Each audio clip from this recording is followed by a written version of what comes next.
Hello and welcome to my home tuition's YouTube channel. In this video, I'm going to discuss solving systems of equations with one linear equation and one non-linear equation, and then verify the answer by using the Casio fx-570EX Classwiz calculator.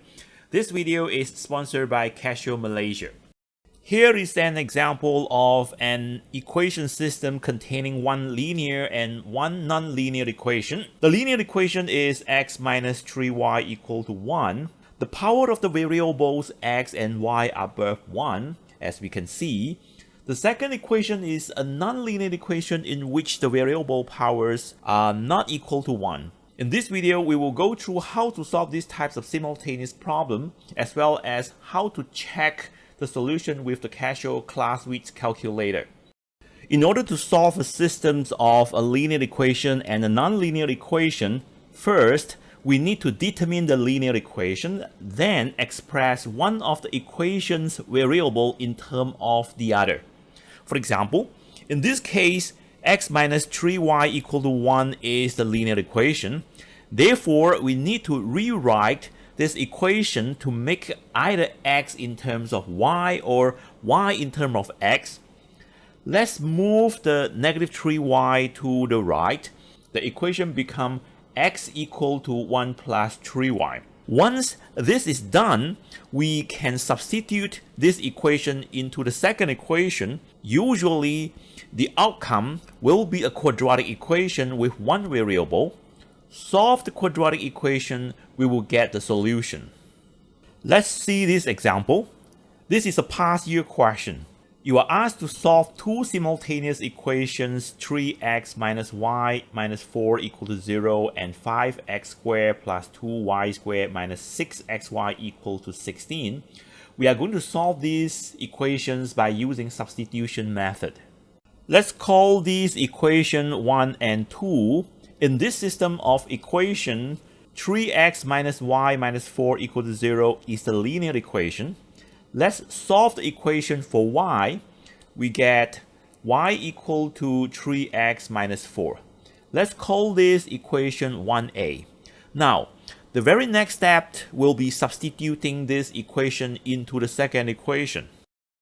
So, substitute equation 1a into equation 2. Now the y in equation 2 becomes 3x minus 4.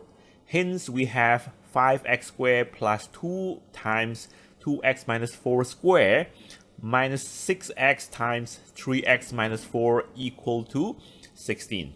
Expand the bracket 3x minus 4 squared. It will become 9x squared minus 24x plus 16.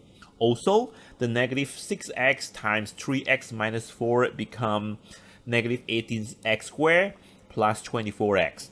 Expand this bracket, the equation becomes 5x squared plus 18x squared minus 48x plus 32 minus 18x squared plus 24x minus 16 equal to 0.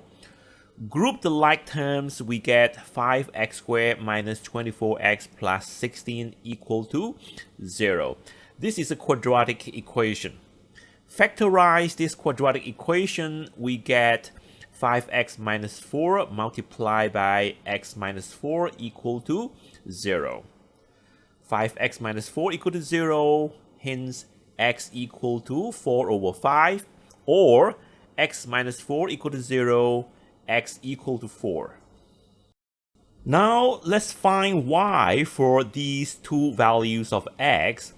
Substitute x equal to 4 over 5 into equation 1a. Y equal to 3 times 4 over 5 minus 4.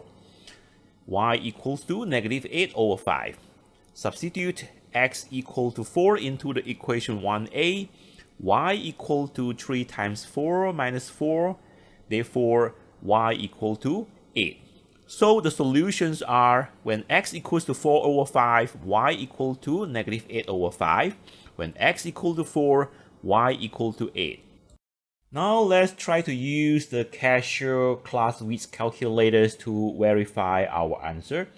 Now take note that in these calculators, there's no direct way for us to solve these simultaneous equations. For example, if you go to the equation mode, you will find that we can use it to solve simultaneous equation. However, this function is only for us to solve simultaneous linear equation. We can't use this to solve equations with one linear and one non-linear equation. And if we choose polynomial and then second degree, let's say, and you will find that this is only for equation with one unknown. However, we have two unknown in our systems of equations, so we also can't use this to solve our simultaneous equations. Therefore, we can't use the equations mode to solve these simultaneous equations. So let's go back to the calculation mode. Now in our calculators, you can see that we have a button called Calc. This is calculate. And then above these buttons, we can see solve with an equal sign. This is the buttons that we can use to solve an equation. However, this is only for equation with one unknown. So therefore, what we can do is we substitute the linear equations into the second equations and make it to become an equation with one unknowns like this.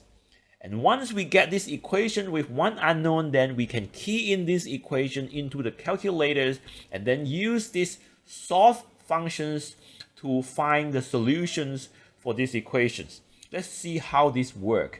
Let me move these calculators to the other side. Let's say we already substitute the linear equation into the second equation, and this is what we have. Let's key in this equation into the calculators. 5x squared, so 5 alpha x squared plus 2 and then bracket 3x minus 4 close bracket square minus 6x bracket 3x minus 4 close bracket.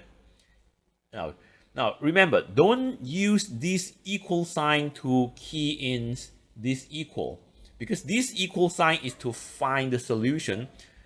Here we just want to key in the equation, so therefore you shouldn't use this equal sign, but use this equal sign in the calculators. So we press alpha equal, so equal to 16. Now, to find the solution for this equation, don't use the equal buttons. To solve this equation, we use the solve function for the calculators. So therefore, the right key to use is the solve buttons. So we use shift solve. Now, after you press on the solve buttons, the calculator will ask you what's the values of x. Now, this is an approximation to our answer. Let's try negative 100. So negative 100. Then the calculator will try to find a solution which is closest to negative 100. So equal. The answer or the solution closest to negative 100 for this equation is 0.8. And you can see that the solution is 4 over 5. This is equal to 0.8, which means our answer is correct. Let's try. Now this is a quadratic equation. We know that quadratic equation has two answers. So let's try to find another answer. So equal. Now they ask for the x again. Now this times, let's try 100. Just now we used negative 100. Now this times, let's choose 100 to see any solution which is closer to 100. Equal. Okay, so the solution is 4, okay, which is correct. Okay, so this is how to use the solve functions in the calculators to solve an equation with one unknown. And take note that even though this is a quadratic equation, we don't need to write this equation into the standard form like this. We can leave the equations in this form, key in these equations into the calculators, and then use the solve functions to find the solution for this equation.